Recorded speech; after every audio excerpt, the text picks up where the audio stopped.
Compatriotes congolais, bonjour, bonjour. Je pense que vous êtes aussi nombreux. Bokozala nombreux à Kolanda. Ngai na mokolo lelo parce que confinement.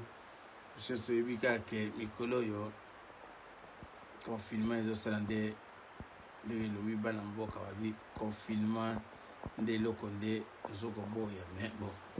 Toi on a choisi. Je partage.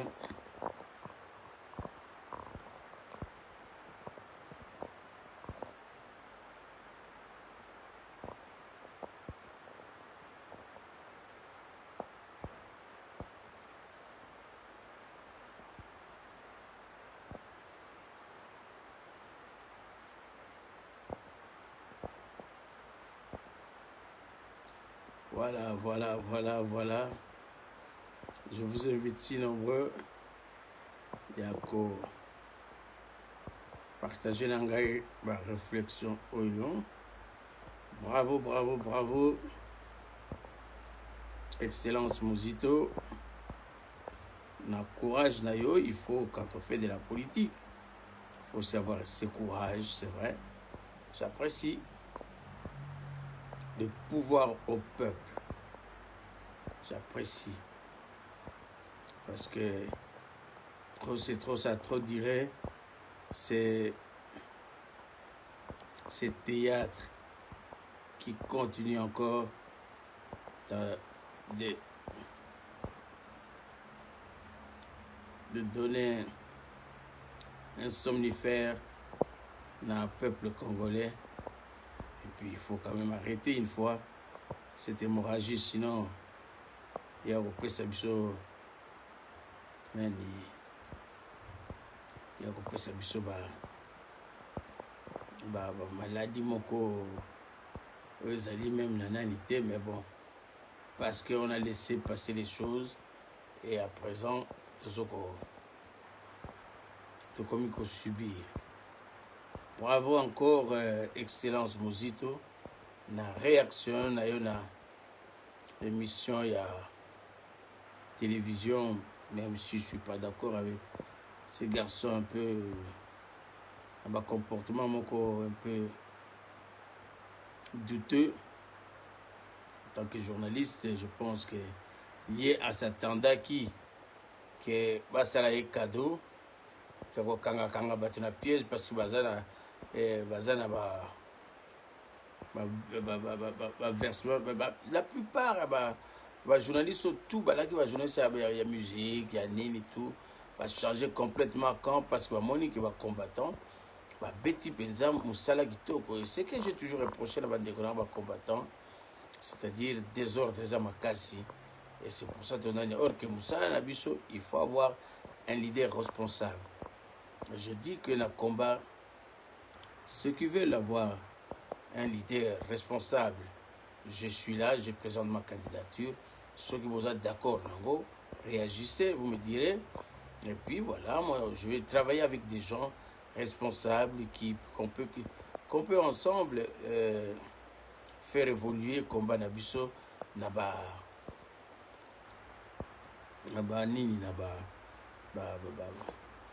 réflexion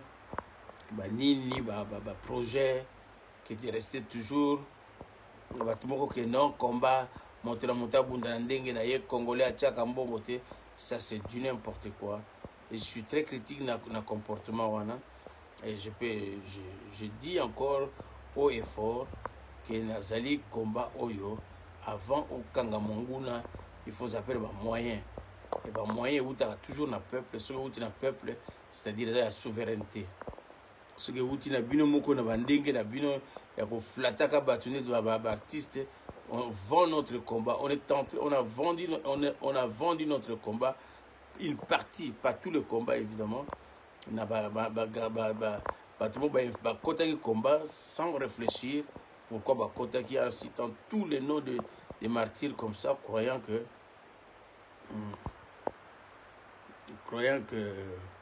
c'est comme ça qu'on avancera. Je ne pense pas que pour avancer dans le modèle donc voilà, donc je vais vous dire que bandeko na ngai tosala effort makasi tosala effort makasi tojouer jeu d'ensemble. On a besoin de jeu d'ensemble que toujours divisé na ba anti-valeur ba yeko kota la combat kaka po ba diviser et comme combat mutako gagner combat yé mon côté oko bateke non biso combat mutira mutabunda kana ndenge na ye mutira mutaza na opinion na ye na choix na ye. Ce n'est pas comme ça qu'on peut gagner un combat. Et ça je pense que c'est une erreur. Il y a certains combattants qui continuent à combattre juste pour bien pour avoir une notoriété, il y a pour flatter. On n'a pas besoin de ça. Pour ça, YouTube, pour YouTube, tout le monde sait que dans YouTube, vous allez gagner de l'argent. YouTube a foutu à rabattre, on a vu. Et puis voilà, but de la vue, et puis on va comptabiliser, on va dans un bon. Donc, on va éviter que ça pour na ba martyr et puis ba martyr on a famille on peut ça combien et puis ba martyr on a vie na bango ça coûte ba vue à YouTube. Je ne pense pas que c'est raisonnable, c'est tellement bas. Je soutiens encore et je retire encore mon soutien indéfectible na Martin Fayulu parce que c'est l'homme de la situation. Nzamba salam nani salam okili mais ça aura toujours patience. Il faut toujours patient parce que valeur à battre. Je vois des individus comme Olivier Kamitatou, des individus comme l'autre là, comment il s'appelle encore, Kalombo, Suri Kalombo, tout ça, et des individus comme Marc Moukebaï,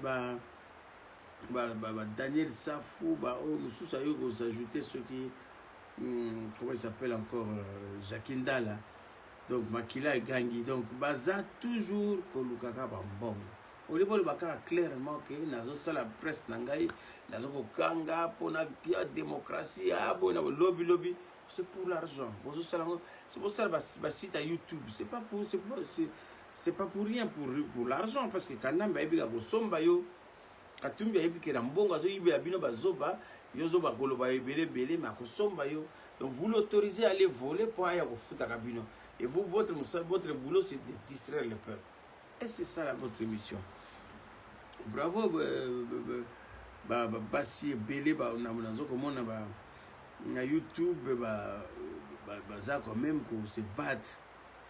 Il faut commencer à dire la vérité. J'ai apprécié la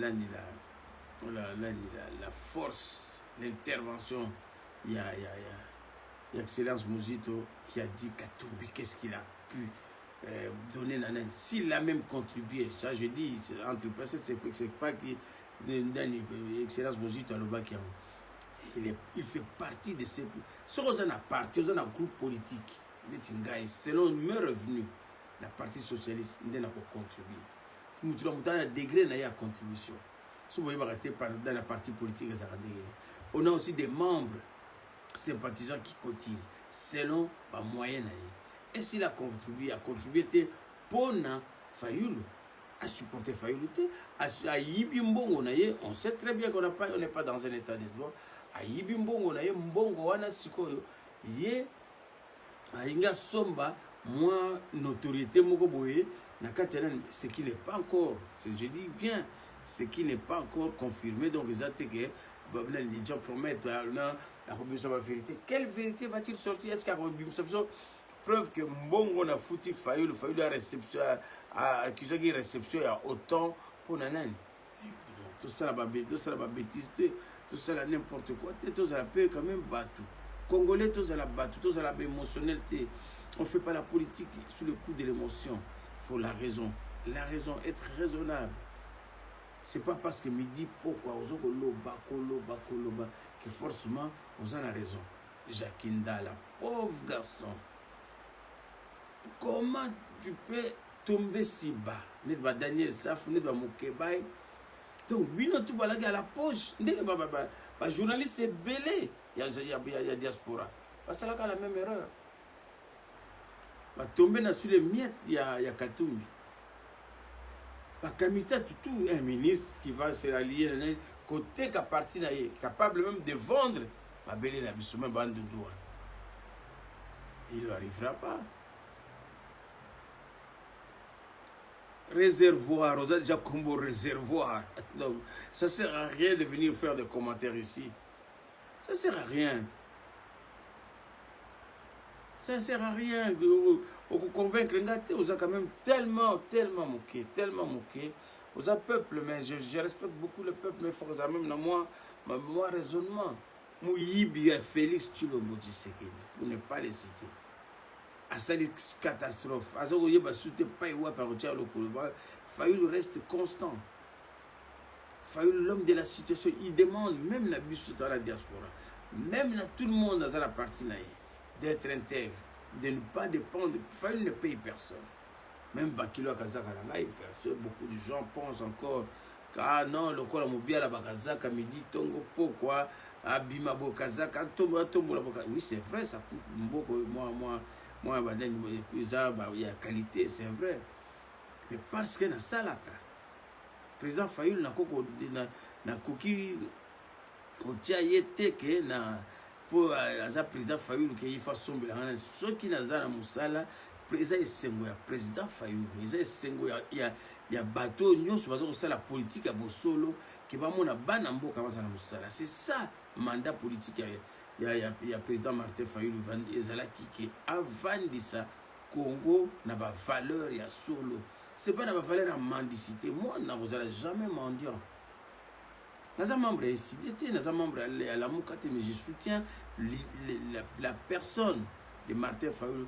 Pas parce que ceci, c'est là, mais juste parce que c'est le peuple qui l'a choisi.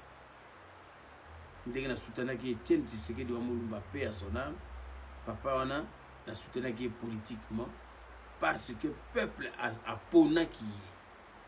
Yesu asala ki makasité a un bon impérium to cotiser ki bon impérium ce qui a lié ki yango problème na ye et nazo ko senga na ba oyo baza bongo ezo ko sala bato ba bongo ezali encore na raison ba rejoindre biso là où la diaspora nous sommes aussi une alternative politique ya kitoko. Mais il faut que des politiques à ngulu il faut que des politiques moko donc coup sur coup tout ça là moyen de défendre. C'est pour ça que toujours dans le discours ça toujours appel des fonds. Il y a bon. Et c'est très important quand on fait de la politique, on a besoin il y a soutien financier. C'est pas soutien là au baquet parce que c'est un soutien au moment monter au pèse bien bon lobby ça le chantage. On force pas dans la montée à dépasser à dépenser mbongo pour à somba une idée politique, un projet politique. Non, pour contribuer selon ses revenus, à contribuer selon ses moyens. C'est ça. Mbongo ne servir pour makambo belé oyo ezali que va projet na bino comment tu faire avancer makambo. Bandeko na ngai tous la ba hypocrite, tous la ba nani ba Jacquindala wana ba nani bata il y a tous les chroniqueurs on a tout nao ndeko nanga ya César vraiment yo pesa il fallait ça la balai nationale hein? Comment le but que depuis qu'avant on a eu na yebaki yo moi mukele na maloba na yo zo koloba no tanga na poto koli na poto mais so kola na poto tangi na poto César il fallait ça la TF1 c'est pas moi na puta koli na poto net ba petit ba ris bazana nani bazosala ba TF1 baza ebele ba fille ebele batanga na poto mais César yo zaka na ba YouTube vous avez pas vu César on peut le bigo journaliste social peut comme moi non Congolais quel spectacle je pense que vous avez malade sans le savoir je suis sûr et certain que vous souffrez soit psychologiquement psychiatriquement il y a quelque chose qui ne joue pas. Mais vous n'arrivez même pas à avoir besoin de puisque vous aurez bête là j'avance, hein, César. Au lieu d'être posé, tranquille, réfléchir, calme, ça ne vous coûte rien du tout. Qui de se pointer dans mon radin, mais ça, vous êtes excité comme un diable, comme un pauvre diable. Le monde qui les a en Zambie. Vous allez calme avec Dieu. Vous allez calme avec Dieu. Je soutiens Fayoulou, je soutiens le peuple. C'est le peuple qui a donné mandat le président élu Fayou. Et il est à l'aise, il est calme, il est serein. Congo, tu travailler dans la sérénité. On n'a pas besoin d'aller voir le président tous les jours. On a besoin juste que le président s'occupe de son travail tranquillement. Et le peuple a zélapé, bah résultat, à mon création d'emploi, à mon avenir. À mon avis, Bobo Benga, pour que la présidence à la photo. Boni va la photo dans roi Pelé. Boni va la photo dans Macron, en France. Boni va la photo dans Hollande, pas comme ministre. Na roi de Belge. Na Berlusconi. Na président du monde. Na Zidane. Non, Congolais, tu rêves à traiter. Il ne faut pas trop rêver. Tu rêves à traiter.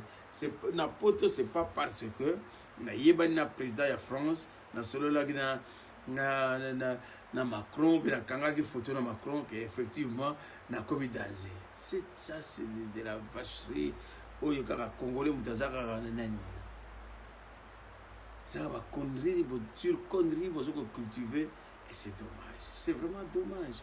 Je trouve que Congo à lobby, tu en as besoin à tout le monde. Mais travailler dans la paix, dans la sérénité, dans le calme. Et l'homme qui incarne la situation, c'est Martin Fayou. Je ne vais pas vous mentir, je ne vais pas peut-être aller faire l'apogée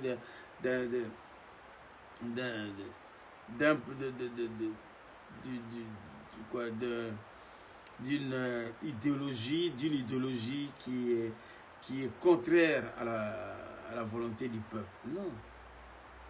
Il faut quand même Batumoko raisonnable, Batumoko. C'est le Congo nouveau. Donc même les Zaïre renouvelés. Que Batumoko que nous avons vécu en Europe, nous avons des moyens. Sur la Congo, je veux m'investir comme si Ndengo Kende Congo, Zongi Poto. Si tu veux t'investir dans ma tongue, si tu as des moyens, vas-y, tu fais des démarches. Tu n'as pas besoin de voir le roi de Belge, ou bien le premier ministre belge. Pareil à la France, en Suisse, en Allemagne, en Autriche, Hollande, Finlande, que sais-je moi. Il suffit d'avoir des dirigeants responsables qui savent bien discuter, faire venir des moyens conséquents, que le peuple ait des moyens pour le pouvoir d'achat et ça. C'est ça la République, c'est ça la vie. Ce n'est pas s'exciter comme de nous regarder comme Moutoumoko, on dirait eh, bon monite, ngai zabwe, ngai zabwe, batumoko ba ya fayu nini bona bona. Non, César, t'es pauvre en esprit. Pauvre, minable. Comme Jacques Ndala. C'est pas comme ça, ça change quoi? Ça change quoi na poto? Oui. Surtout banana, surtout la poto. La poto solo aujourd'hui, ils excellent, ils vivent calmement avec leur salaire. C'est ça qu'on doit enseigner à nos enfants. Il ne faut pas qu'on excite. Banana, comme excitant, puisque nous sommes quand même le modèle de la société, puisque aujourd'hui, mes parents, voir un type comme ça excité, ça peut exciter ma garçon à banlieue, à Paris, ça peut exciter ma garçon à Bruxelles. Ah, moi je m'aimerais bien être comme tonton là-bas, il connaît le président, mais c'est pas ça, éduquer kendo sala ba théâtre na yo tsuki na wapi wana dans César Ngai. Ah, watana bana ebele, tana ba koko na biso tana ba toli bazala lobby bazala ba responsable. C'est pas comme moi télévision na yo, c'est comme moi écran na zo koleka na nani tout ça. Eh, ngai bino ba fa mais okoko bébé ça peut bana na biso ebele ba bébé na poto pona ba biso ba parents comportement malamonté. Puis lobby là sans réfléchir.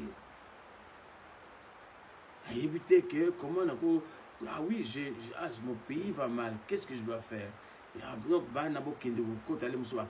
ont 20 ans, 25 ans, 30 ans, au côté de la partie, c'est pas peut-être briguer un poste aujourd'hui, peut-être demain, peut-être après-demain, peut-être même apprendre même la politique, comment ça se passe ici, comment on gère un État, comment on gère les idées, comment on gère les projets pour un jour. Mambo Kanabiso, va servir Nango. Calmement, quel est le besoin du peuple, étudier les besoins et faire ensuite faire une suite favorable, et c'est comme ça que le pays va développer. Comment défendre une nation, comment. c'est pas mal. Ngai na ibana président. Banda mozona on a pas vu koleka. Mais on était banda mais que okola na poto kaka na ba bêtise boy. Non, c'est pas possible. Donc je pense que le papa Ngadi qui a dépensé l'argent, il a jeté par là, il a jeté son argent par la fenêtre. Ah bon, on a un bon monnaie. Si on a un bon résultat, bon, mais comment dépenser autant d'argent pour avoir des délinquants, sur un petit écran qui attendent, qui attendent juste comment est-ce qu'on appelle des vues et puis et qui va vivre en 7000 pendant que dans TF1 au salaire va dépenser tu allais avoir une audience à millions de Français qui te regardent. Et des bana baris basali bana télévision basali belé bana basali télévision tout ça, tu allais avoir ça et tu allais gagner calmement ta vie. Mais yo zeli sous ou embrouiller sous bana baya qui na ba poto ko débrouiller et puis basali ku ba flat basali ba yo elo na koko jeter au comme sous ko lekela bango les sous ba tika kayote tant ils ont les cas César tant ils ont les cas sont préparés retraité Keba Keba, tu n'auras pas, dans 10 ans, tu n'auras pas la même force, la même énergie. Je ne suis pas un Dieu, je ne suis pas dans les secrets. Mais on ne sait jamais. C'est le moment de travailler avec la tête, avec sérénité. Pour l'exploit, tant et belé, sur 200 petits mots dans mon il malien. Tonton, il faut rentrer. Il faut rentrer au pays. Il faut rentrer. On ne vient pas en Europe si tonton ou tantine pour rester ici. Tonton, tu as tout fait. Tonton, il faut laisser les autres aussi nous remplacer. Et nous devons travailler ensemble. Pour tout ça calme, pour tout ça serein. Ça ne sert à rien qu'on s'excite. Yo moko, oko koka congolais te César, oko lemba. Oko lemba ko. Mobutu kuta zala grand mbinga puissant fort. Akoka ko bare nzela bana njilite ba ya poto akoka ko bare nzela bana ya changu te ba ya poto akoka ko bare nzela bana ya intérieur te ba ya poto ba ya pe na poto et puis ba fandi sa idéologie calmement ba comme il loko zo ba comme ça ba retour na bango na ba investissement ya solo tangela nga sikoyo na classe na yo obotanga César yo tangi na poto o ya poto mata Mercedes na l'âge à 0 année na no botamité déjà au Mathieu Mercedes. C'est bien ça. C'est bravo. Bravo, Papa Ngadi. Mais, les lois, il peut s'habiller. Quand on sait, YouTube, vous avez 8000 vues. Moi, je ne le fais pas, c'est YouTube. Non, c'est la boîte de YouTube. Je ne le fais pas parce que ça ne sert à rien. Je ne vais pas gagner des vues. Je n'ai pas besoin. J'ai besoin que le message passe. Que les gens soient. C'est la conscientisation. C'est le travail. Ceux qui veulent écouter, il va écouter. Ceux qui ne veulent pas, puis c'est pour eux, mais il aurait peut-être loupé certaines choses. Et je pense que c'est ça, raisonnablement. Être un citoyen, être un vrai Congolais de demain. C'est pas quoi exciter, il faut que 0, 0. 0. Même si on a dit ça, on peut même. Ah, on a lobby, on a bunda.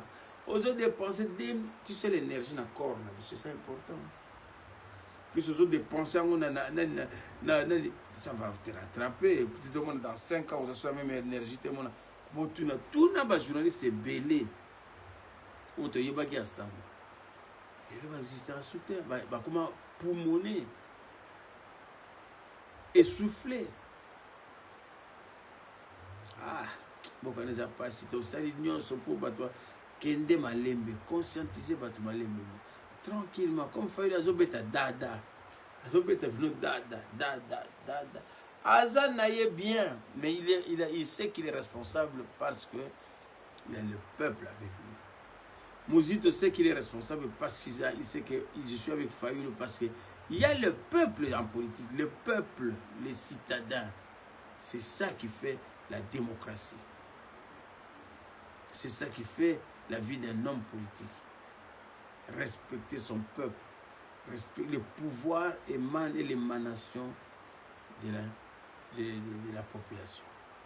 Chose à la population, le peuple a fait sur majorité tranquillement, aussi longtemps que Tshilombo, Tshisekedi, Félix, Antoine na kombo mosusu ki wakabeya wakamwanga banini tout ça abakisaka ye wambujuma wabateleji wakunanga abakisaka ye Chilombo wakatumbi wakamitatu wabemba wanani abakisane bakombo akodirijaka Congo te maloba na ye moko oyo akotrahir tomeli mbondo akosalaka mpe eloko te tokende kopona moko ezalaki ye te nzambe alobaki Kaina na Abel moko asali sacrifice ya malamu moko asali sacrifice ya mabe et voilà suka nango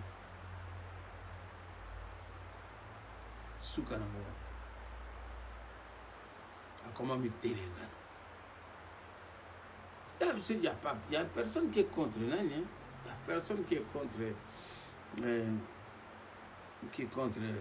Félix.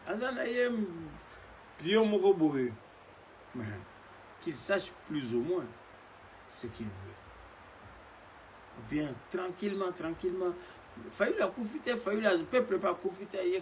Peuple, je m'agenouille devant vous. Je pardon, je salue moi champagne, je méli, mais je suis pouvoir, failli le joie au monde ndenge au bimadlem sur ma porti mo na sorti mo bien mais so lingo bimanete mo yibi ekoya ekoze ko manque yote ekolupe yote Félix Tshilombo Antoine Tshisekedi wa Jean-Pierre Bemba wakatumbi wa Mulumba wa Kamwakabeya Kamwanga wa Mbujimai zwana bakombo nyonso soko lingi kaka tokopesa na biso yo mais Yeba, la terre et le ciel passeront, mais la parole de Dieu ne passera jamais. C'est une zambe à l'obaki. Failli le cause de la président Congo et Kobonga et que les kakate cause la paix. Puis yo que ceux qui ont regardé mon kangemi, avec ma preuve de ce que monde et que y la rayopé. La colère de Dieu est lente, mais keba. Tango yak. Sukola kamabe vous ça la bataille vous ça na congolais comme c'est des papiers hygiéniques sur le pangu sur le nanani pangu si sur le ça na ngo ba besoin sur na ko imaginer te tchala mwana bravo mais le connaît la émission que tchala mwana je t'as mon soutien en tant que maman en tant que congolaise en tant que mwana mboka erreur na yo l'heure à ko se repentir yango et qu'on ne nie jamais na artiste na sali likambo na motema na so bige na sali la ki feri assume jusqu'au bout aussi comme déjà humilié na ba humilié yo déjà bien na kufa na dignité net Mandela lobaki comme Fayulu lobaki bon matabo kita naza nanga na pala zo beta dada nanga na koya na makambo na bino bo peuple aza kuna ko dute et c'est comme ça un homme ou une femme doit s'assumer. Et ça, bon, caractère peut-être kassaïen, je ne dis pas tous, hein, je ne vais pas avoir tous les Kassaïs, je suis mes compatriotes, ce n'est pas tous qui supportent. Je vois Madame Betty a décidé, qui brandit les drapeaux, qui est fabuliste, ben, je suis bravo. Mais le fondement, c'est du théâtre. Hein. Théâtre, ma famille Tshisekedi, qui veulent nous amener à niveau wana. Qui veulent encore nous rabaisser dans l'époque, il y a l'homme de la pierre taillée. Vous vous rendez compte? Vous vous rendez bien compte que ce n'est pas de cette manière-là qu'on doit espérer avoir un avenir radieux, un avenir digne d'un peuple souverain. Soyons responsables dans nos façons de nous comporter. Et c'est important en décollement.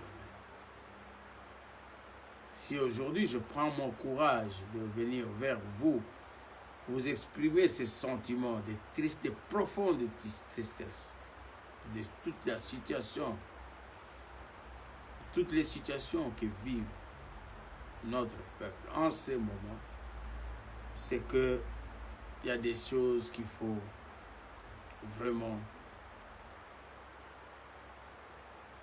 travailler davantage pour essayer de sortir notre peuple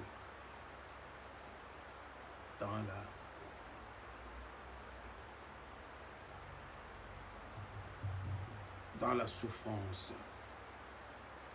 Je le dis parce que j'ai failli peut-être aussi perdre mon souffle, mais il y a une souffrance énorme, indescriptible en ce moment en République démocratique du Congo et que tous les Congolais doivent en être conscients. Je plains le comportement de beaucoup de personnes, des hommes politiques, des hommes qui se veulent, qui ont une vocation de dire que je vais faire. La politique, ça ne s'improvise pas. Ce n'est pas parce que vous avez eu un membre de famille. Ce n'est pas parce que vous avez eu un copain qui a fait qui était dans la politique et que vous devenez automatiquement politicien. Ça ne se passe pas de cette manière. Mais Olivier Kamita, tout ça ne se passe pas comme ça. Kalombo, je ne sais pas qui c'est Kalombo, comment il s'appelle encore, ouais. Il s'est mis avec l'autre là qui lui a refusé encore qui a refusé de lui payer. Alors automatiquement il change de camp, il va chez l'autre qui est un voleur, il y a Penaza, akeko yiba akekuna ya yiba kana yale abandi ko sala bajale le na ekuna Kalombo Francis, non mais c'est pas vrai ça. Oh non, dans ces pays il y a quand même des choses. Non, au lieu peut-être de former musiciens belés, en tout cas jeunes aujourd'hui, je vous conseille de vous former maintenant comme après passer au psychiatre, il faut vous avoir un psychologue, il faut vous faire la formation. Comme si vous avez un problème dans tout, problème de comportement, vous soigner, vous traiter, ça nous fera du bien. Vraiment beaucoup de bien pour l'avenir. Il faut beaucoup de psychiatres et de psychologues dans le cannabis. Parce qu'il y a des situations où tout le monde a un normal à cause de la montagne. Si je suis dans un parti politique ou bien un groupe politique, ce que fait Kalombo, et ça la makate, zomona ki amateur que moi na bitinda moko bo moi na bitinda na mandefa pembe bimiye azoka sonité. Mandefa pembe bimi mandefa pembe koute sala ka moi soni ko za corrompu mandefa pembe ezo pesa sikoyo. Donc dans Congo comme buzoba ba kamita de mandefa pembe il y a buzoba mais incompréhensible. Moutazaki ministre il faut après qu'on a prise de position ouais Moïse Katumbi va défendre un peu Moïse. On a dit que la vérité Tchalamouana, bravo, elle a dit elle a chanté que la vérité. C'est dommage qu'elle renonce, que non, il faut assumer Tchalamouana. De toute façon, un jour ou l'autre, moi, si maman, il faut que ma casse Mandela, nakufa te, problème est athée. Mais la ligne indépendance pour l'Afrique du Sud par l'Africain du Sud. Terminé. Mataba kitati va changer. Mundele azana mayela azana mbongo. Abina tozong c'est là bango mabeli na. Et c'est ce que Martin Fayulu. Bravo encore le président Martin Fayulu. Kozana résistance ou un sens de patriotisme, ça c'est un homme d'État. Et un homme d'État doit être comme ça. Très bien dans sa tête, vraiment la tête sur les épaules, et puis un corps bien posé dans autres. Et puis voilà, c'est ça qu'on appelle un homme d'État. Je suis vraiment très content de temps en temps quand j'entends mes compatriotes soutenir le peuple par son président élu.